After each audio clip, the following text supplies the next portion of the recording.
Living Life podcast. My name is Andrew Mathe, and I'm here with the main guy, Musa Thompson. And I'm here today because I'm here in the capacity of trying to have like an interview type of template towards this podcast to hear more about like Musa's experience and to bring also a little bit awareness of leukemia, of cancer towards the African immigrant community within Finland. A little bit of a background between me and Musa is that we actually moved to Oulu at the same time in 2014. But Musa was moving from Rovaniemi. This was my first time in Finland, so he actually had experience living in Finland, and we met together at the University of Oulu. And I was we actually met through an organization called ISEC, and that's where we met, and that's where we actually then had our contact, where we worked for a little bit over a year together. Absolutely, in ISEC. So welcome, Musa, to your podcast. Thank you, Andrew, and it's a real big. It's a privilege for me to have you also, because this is going to be a kind of a conversation, not just me talking about the experiences, but having a conversation in regards to how everything has gone with me. And considering the topic that we are dealing with today, I think the blood donations, the Africans, the African community in regards to leukemia and all of this, I think it's a very good thing for me to have it as a conversation. And I'm looking forward to actually having your questions and answering those questions to the best of my own knowledge in respect to what I've been through and the experiences that I had through this leukemia journey of mine. Yeah, I'm also looking forward to it as well. I'm sure there's going to be a lot of new things that I would also learn about your leukemia journey as well. But the whole idea of this podcast was actually to bring about awareness towards the African community, especially the African immigrants who come here, specifically sub-Saharan African people, in order for them to learn a little bit more about leukemia, cancer, but overall just to have an idea of how to look over themselves in terms of their health while they're, wherever they are. They could be here in Finland, they could be in other countries, or they could be back in Africa, but just to have an understanding of how we should have an overall look over our health and take care of ourselves. So we'll go right into it. I've listened to like the past 2 episodes of your podcast that you've actually discussed about your leukemia journey so far. It was very nice to listen to the podcast, but it was also difficult at the same time because I could see myself with you in the hospital. I remember like when you were talking about how you had COVID and going through the different processes, or going through the chemotherapy and having the transplant, all that like was quite difficult to listen to. I think the only easy part was the first week of chemotherapy. We said, well, everything was easy going. And I was like, okay, this is good. And then all of a sudden everything went like downhill from there. But I just wanted to hear from you, like, maybe you could just quickly just go through it again, like how you actually got to be diagnosed, just the diagnosis process of it, like what happened and what led up to you being diagnosed with leukemia. Oh, well, it's Or maybe you can actually give a little introduction to leukemia. So what is leukemia, so that people can understand what it is exactly? So leukemia is a type of a blood cancer. It generates from the bone marrow. The bone marrow cells just start producing irregular blood cells, different kind of irregular blood cells, and then it gets stuck in the bone marrow, and then the bone marrow stops functioning. And basically that's it. And there are different types of this kind of a blood cancer as well. So I will just go straight into my type, which is the acute myeloid leukemia, abbreviation with AML. And I got the very, very worst of it all, because I was told by my doctor that if I was not treated, or if I was not treated in 2 weeks, that then there will be no way forward, and that will be the end of it. all, and I was already home for 1 week before I even got diagnosed. Wow. Yeah. My symptoms wasn't anything so serious. It was just the body pains. Yeah. So, and that made me feel like, and due to, just like I said in my first episode, due to my active lifestyle, going to the gym and exercising and all of that, I thought it was something from my previous exercises from the gym. However, those pains were severe that I started feeling after 2 days that this was much more than that. And after visiting the private hospital for a couple of times during that week, on my last visit, which was the third visit to the private doctor, the guy made a series of tests on that day, and he told me that we are dealing with something bigger than what I've been thinking, and he directed me to the general hospital in the city of Oulu. And when I got there, they did the extensive test, and Yeah. you don't want to hear those kind of news. Yeah, I think I actually wanted to go into that part. Like, how were you, like, I listened to the podcast, but I don't feel like you were able to exactly explain your thoughts when you heard that diagnosis. Like, what was your thought process when you heard you could have leukemia or you have leukemia? Like, what went into your mind? Like, were you like, what? Did you want them to repeat it again? Were you like, what was your thought process as soon as you heard those words coming out of the doctor's mouth?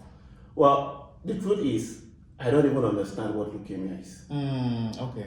And that, you see, and I think also that was a little bit of blessing in disguise. Because they always say that what you don't know doesn't really kill you. Oh, that's true. So I really don't understand what leukemia is when the doctor told me that I think that we are dealing with leukemia here. Then I asked, what is leukemia? Then she said, blood cancer.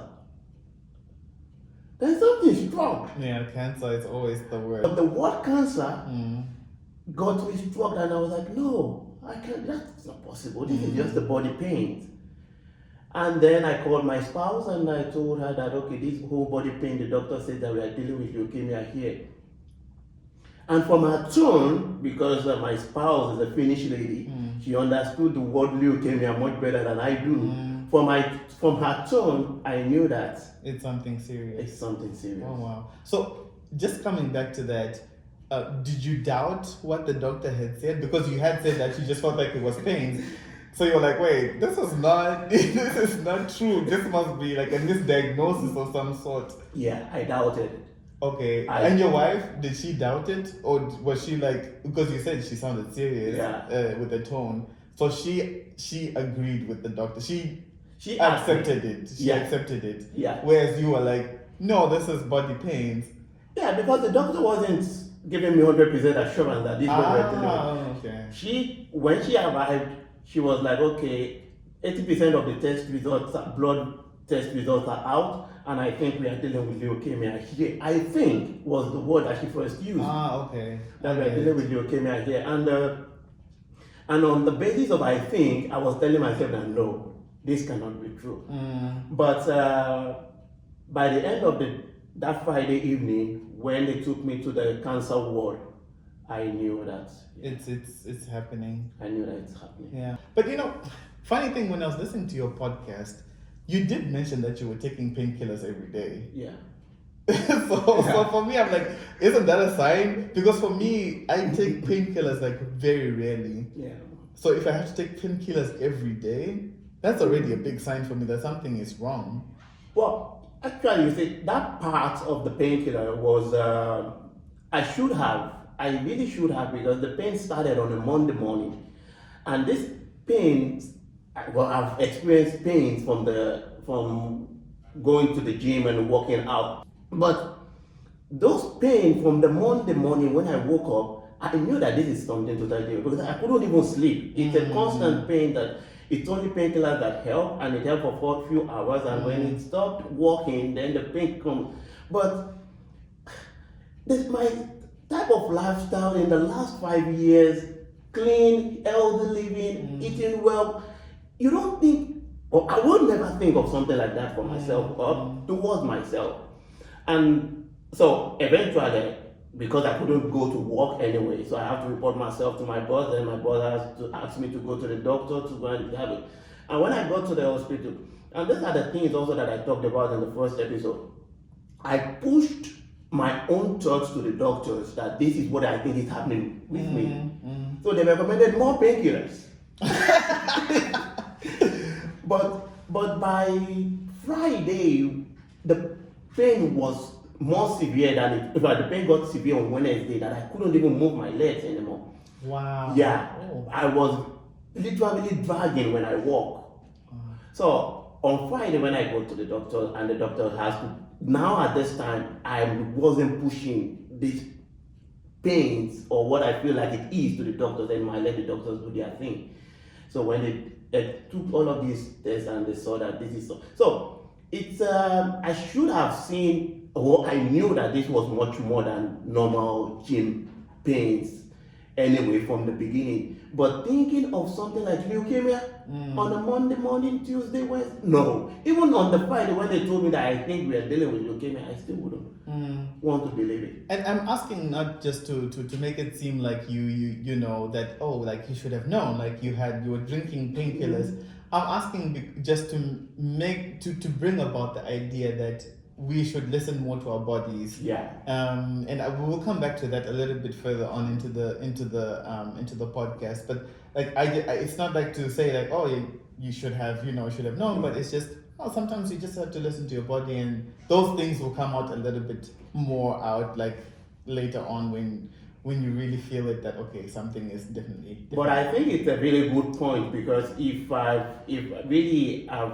listened to my body, I probably would have been diagnosed already on Tuesday when I first visited the doctor, because I would have probably let the doctor do their thing, not telling the doctor that it's a pain from the gym exercise that I performed last week, do their thing, and they probably would have seen it, and they probably would have started the treatment earlier, because now they have seen it on Tuesday, treatment would have started on Wednesday or Thursday, but because they have an idea of what might be happening on Friday, and it's already weekend, treatment started the following week on Tuesday. So that's already a couple of more days of my bone marrow producing irregular cells.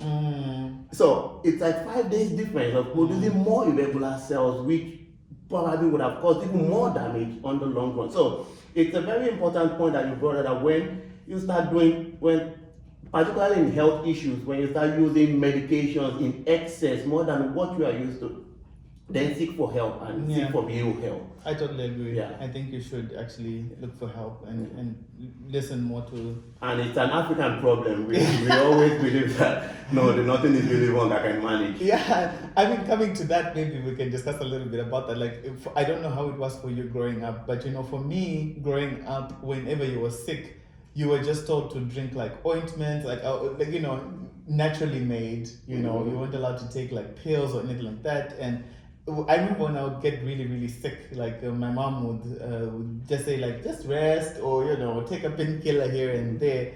But I think the point I'm trying to make is maybe we should start looking more into ourselves and our health as Africans. But I just wanted to move forward with the whole process of you going through what you went through with leukemia.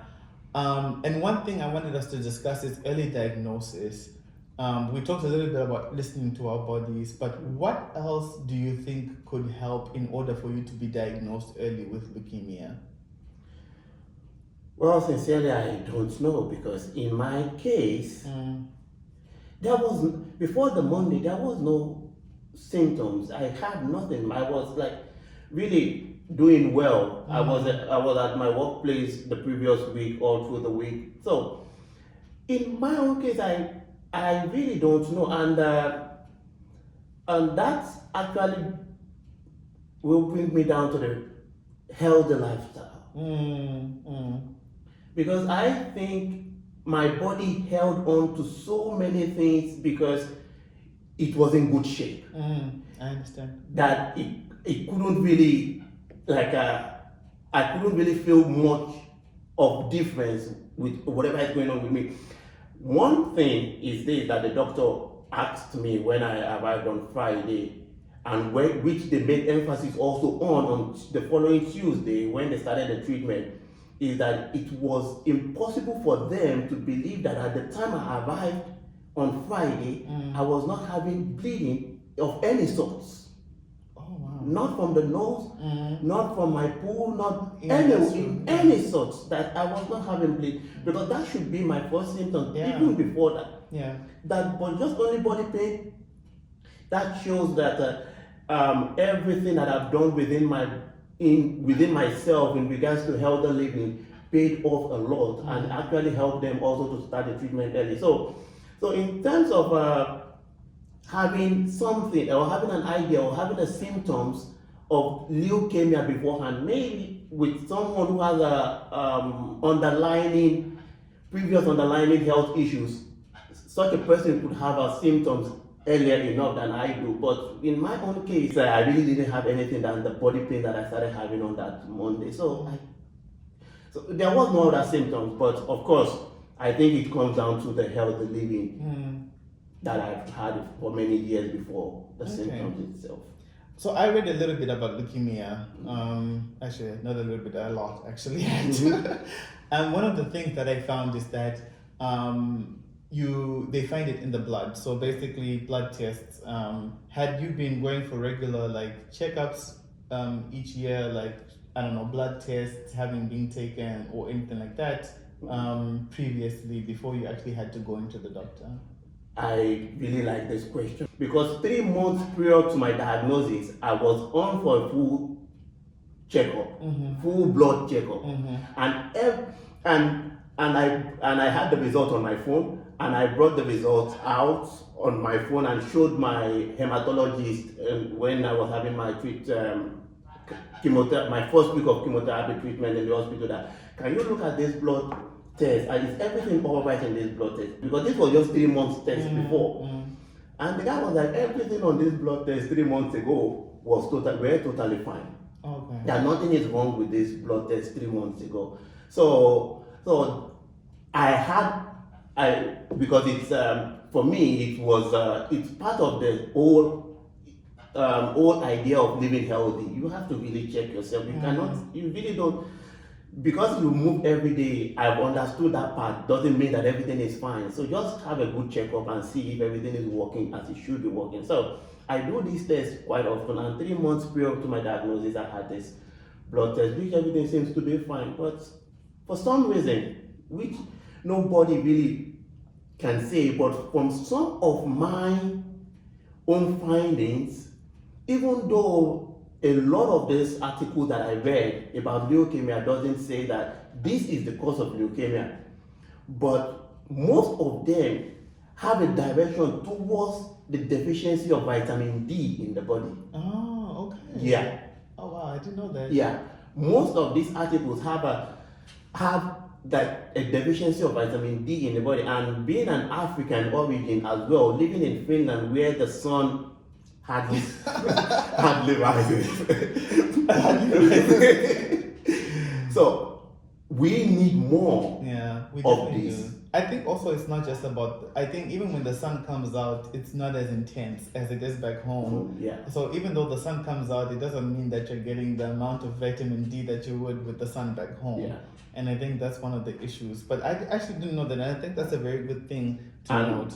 And the truth is, vitamin D, it's like the most important, even until date, by the doctors, it's the most important kind of a vitamin that I have to take every day. Really? Yeah, it's a must. But how strong is the vitamin D that you have to get? Well, how many milligrams? I have a 50 milligrams, and I think I have a 20. I have to take a 70 in the morning and 70 in the morning and 20 in the evening. So really, I really have to. It's a must. Together with any other thing that I take, it's a must. That's really good to know. I think that's one of the things I first got to know when I moved to Finland is take your vitamin Ds. Make sure that you're on top of your vitamin Ds. So I think that's actually a good thing, and it's one of the things when I go back home I'm always in the sun. Because it's a different feeling being in the sun when you're back home than when you are here. Exactly. So yeah, well, that's really good to know. I'm coming back to the diagnosis. I thought that maybe because usually they say that if you have blood tests, that actually is that's where you can actually be diagnosed with leukemia. And if you're saying that 3 months before they weren't able to detect it, it means that you really have to be in tune with your body in order to understand that something is going wrong. Because I regularly go for checkups. I go for blood checkups, not regularly as in like you know, like I don't know how I usually try to make sure that it's within 1 year. So each year I make sure that I'm getting checked, my blood, everything is fine, and you know I'm good. And then I also go to the dentist as well to make sure that my teeth are good. So I try to make sure that I'm on top of my health as well. But it sounds like you are on top of your health, but that still was also missed as well. And I guess we have to come back to the whole thing of understanding your body and listening to your body, because even though you're getting these tests done doesn't mean that that's the end of it. That okay, they didn't find anything, then everything is now like done and dusted. But it's more like once you get tested, you still have to continuously listen to your body as well for those signs to show that something is wrong. I'm specifically saying this because I know I'm speaking from a very subjective point of view, and trying to actually bring this up to my fellow brothers, African brothers and sisters, that we do have to also make sure that we go and get checked. If not being checked, then to also make sure that we're listening to our bodies for these signs and symptoms that could actually then help us to have early diagnosis and help us in the long run. You keep talking, and I wanted to come back to this again. It seems like we're keeping on coming back to some things that you keep on bringing up in terms of good health and taking care of your body.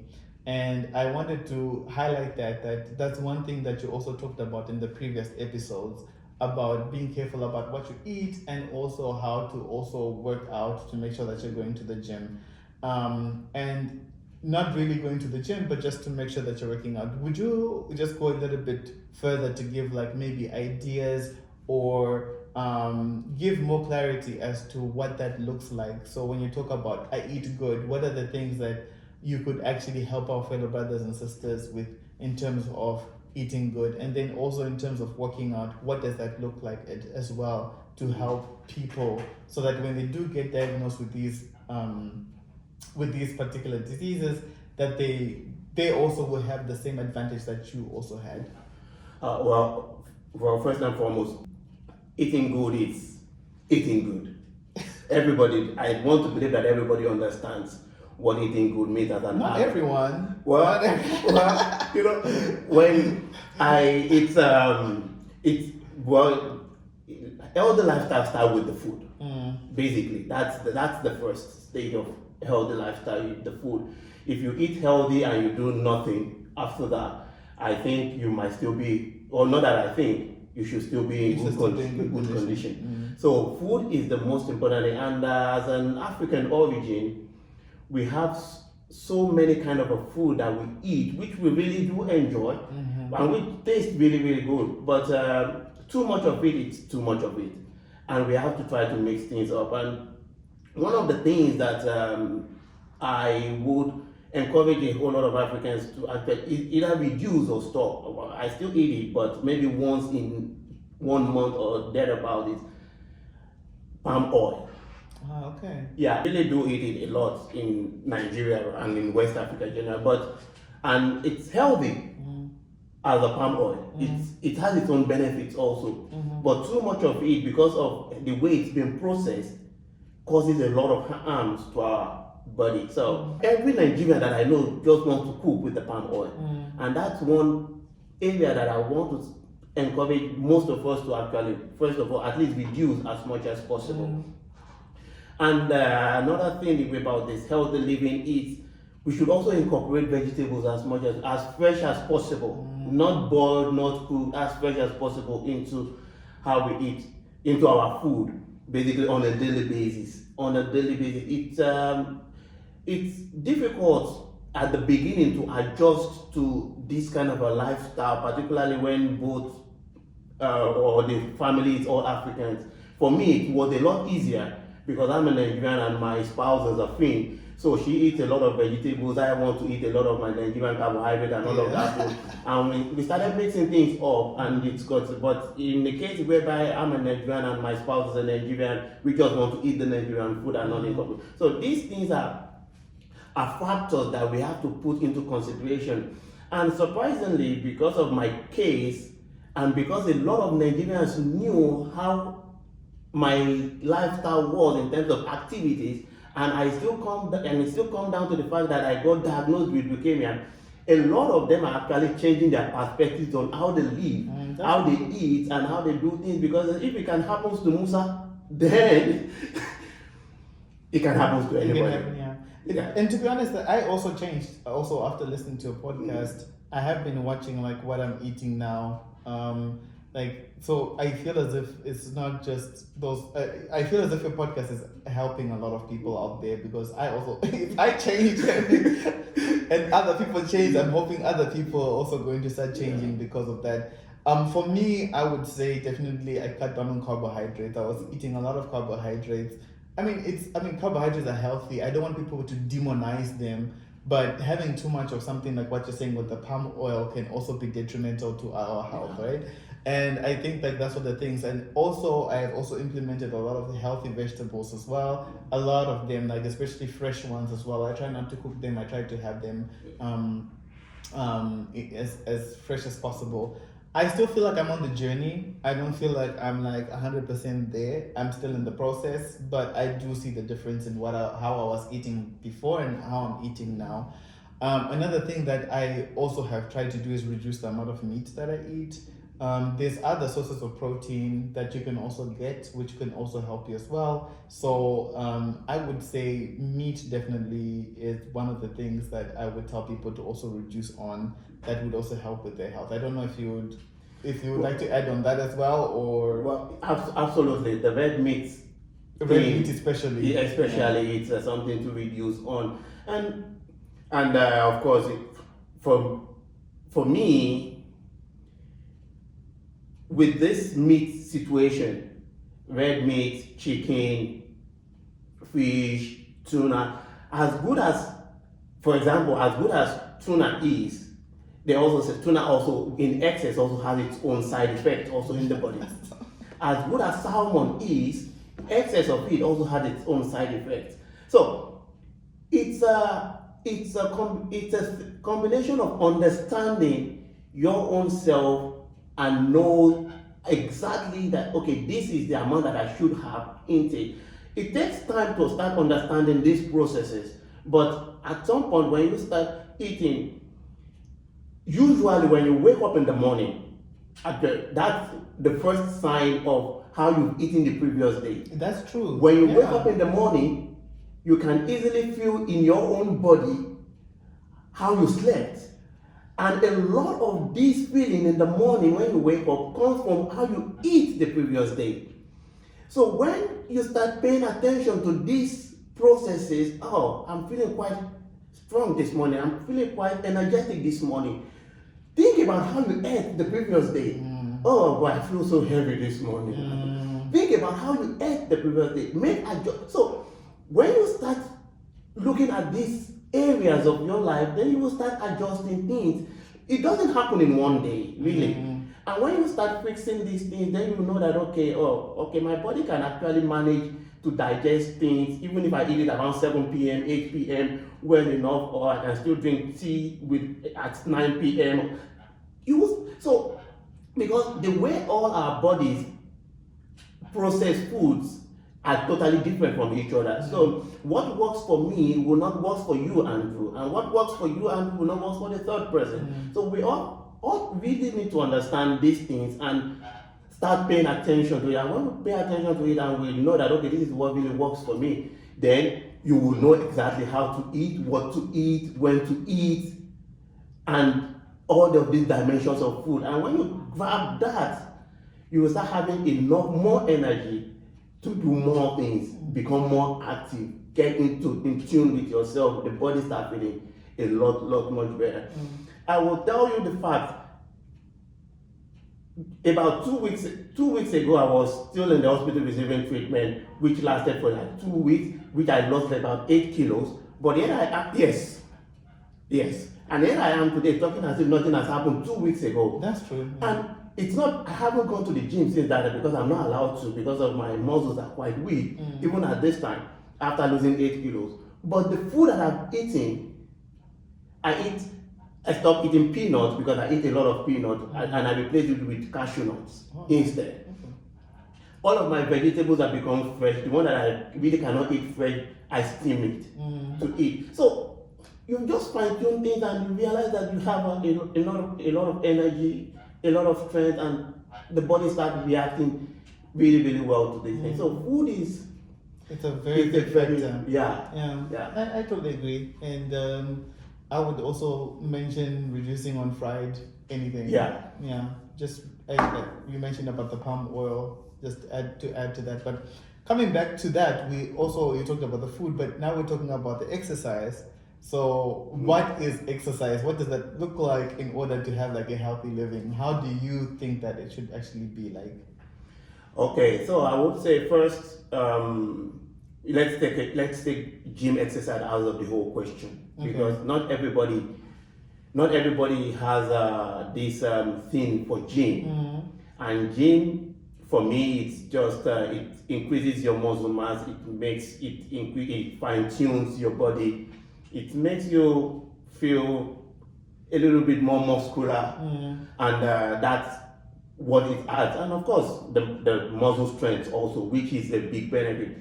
But the truth is, the basics of active living, it comes from doing little things extra, setting the mindset right on doing them, walking, cycling, swimming, every other thing, playing probably a game of football with friends, all of these things. But if anyone can just incorporate 30 minutes of walking or cycling on a daily basis to their activities, that is a very solid foundation for active lifestyle. And the truth about that is also that if you have this 30 kind of a minutes every day to do walking or cycling, in a couple of months' time, you will get in, your body gets in, it's a natural thing. Your body gets in tune to this active lifestyle that you want to add more, because now you have a whole lot of energy to do things.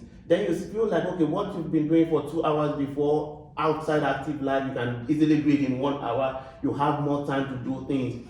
So this basics is what is really lacking within the African community, within my African brothers, because we do a lot of other things, and by the end of the day, we get so tired. Of course, the days are very tight, the days are very busy. A lot of Africans, a lot of people have children, a lot of people have work, a lot of people have this, but we still have to find that 30 minutes. But there was a time, because I have 3 kids myself, and I have a job, actually 2 at a time, but I still have to incorporate my active lifestyle into my workout. And the only best time that I could have to go to the gym and do my workout was at midnight. Wow. Yeah, and I will go to the gym around 12 a.m. Yeah, and I will return back home, and then I will return back home around 1, take a 45 minutes to 1 hour workout, return back home around 1:30, relax, and read probably a kind of a book for like 20 minutes, because immediately I cannot go to bed because of I have to cool down. So relax and all of that, and then sleep for like 5 hours. And I always tell my friends also that in all of my active lifestyle that I lived, the only deficiency that I had was enough sleep.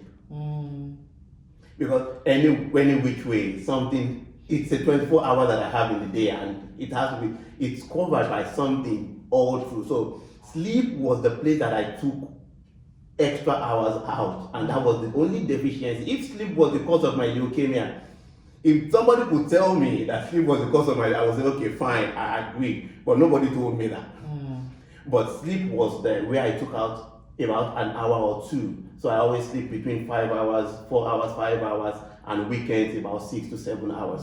on weekend, but during the week between 4 and 5 hours. And but the bottom line is the day still goes by, and at least 4 times a week I'm at the gym for between an hour and an hour and a half. So we have to just find a time, and if you just want to go for walking, then I think you should be able to do it. And another thing where Africans, where I want to mention out is Africans should not replace the activities at a workplace with activities, with walking activities like exercising for your body, because the mindset in which you do your work at the workplace is totally different from the mindset that you use to go to work, that you use while you're working. You change the mindset completely, and that also the body reacts to that. Really? So let's say, for example, because cleaning also takes a lot of energy. Yeah. So that is not a workout. That's stress. That's stress. That's so stress. You would need to, even though you're doing this workout at work, you still need to do the walk after that. You still have to change that mindset. Okay. You still have to change that mindset. I also don't want us to be pointing too much of a finger at Africans, because I still think that we still are doing I don't want to say a good job. I would say like we are doing some things, but I think we should also, like, for those who are not, that we should be improving on those particular things and improving on them. So yeah, thank you for that. And something that you mentioned was that you should have at least 30 minutes a day. And if you don't, then that could also be detrimental to your health. But I also wanted to discuss that some people also don't feel like they want to go out and do these things, have the 30-minute walk. And I wanted to bring it back to the fact that sometimes it's not because of laziness. Sometimes it's because they're depressed, they have anxiety, they have all these other things that are plaguing them. And I wanted to bring this up so that to come back to the whole thing of listening to yourself again. If you're unable to do this, and you the whole reason is because of anxiety, depression, it also means that you have to listen to your body and then be able to reach out for help in order to deal with those things. I know when I talk about these things, I talk from a very subjective point of view, from my experience, and my experience in my community is that when people experience anxiety, depression, all these mental health issues, they tend not to think of it as mental health. They tend to think of it as witchcraft or something like that, or something else which is not attributed towards mental health, especially within the Christian community. And I don't want to demonize the Christian community. I'm just talking from my experience, is that people will say, oh, the devil's working against you, or this and this, and I don't know if you know what I'm talking, if that's the same experience with you. But again, I think everything is physical, and it's something that you can always feel within your body that something is wrong. And I would always advocate for you going to people who deal with these particular issues. If you feel like you actually don't have those 30 minutes within a day to go outside, it means you need help. Because 30 minutes is not too much to ask for. I wouldn't say go to the extreme of being like Musa. No. And doing like going at midnight to the gym. But I would say, like, even incorporating, you said you have 3 children, like even incorporating going for those 30 minutes walk with your children, I don't know if that would work because I don't have any children, but that could probably be a good way of also incorporating a walk, of going with them within those 30 minutes. And then you are involved with them, but you're also doing something as well at the same time that helps you to work on your physical health. I don't know if that's something that would be beneficial as well. Well, absolutely, very, very beneficial as well, because it's when you go out, like for example, go out with the kids, there is a total change in mindset also, because when you want to go out with the kids, you know that you're going out to actually do some activities, to play around with them, and to do things and these things that you do with kids, particularly when kids are playing, they don't have a structure in what they do, so you just go along with them. And this really helps also how you move your body, because you will bend, you will stand, you will do things, particularly when they're playing in the sandbox.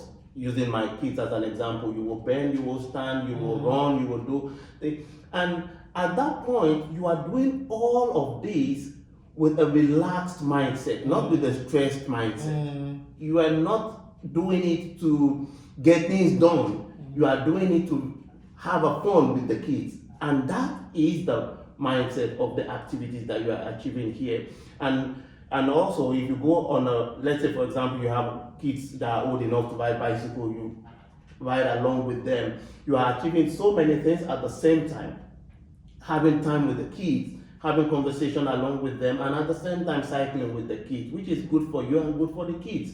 Also, rather than the kids being on the phone at home, pressing the phone and watching whatever they're watching on their phone. So kids are also a very good factor to go out with, but in most cases, we just get so tired that to change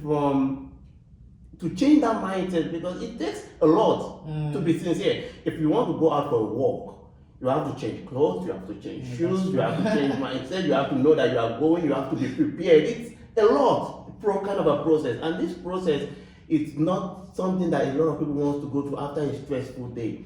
But I said one thing in one of my episodes, I think in the second episode, that the benefits that comes from doing these activities on a daily basis outweighs the excuses of not doing it. I totally agree with that. All right, thank you so much for that part, because I think that it's also, like, from what you said, that was a huge part of you actually not experiencing bad or adverse effects towards the treatment and everything. The health, the way that you eat, the way that you work out also helped within that. So I think that's a very good lesson for us to learn as people of the diaspora. Yeah. Coming back to your wife, so you said that your wife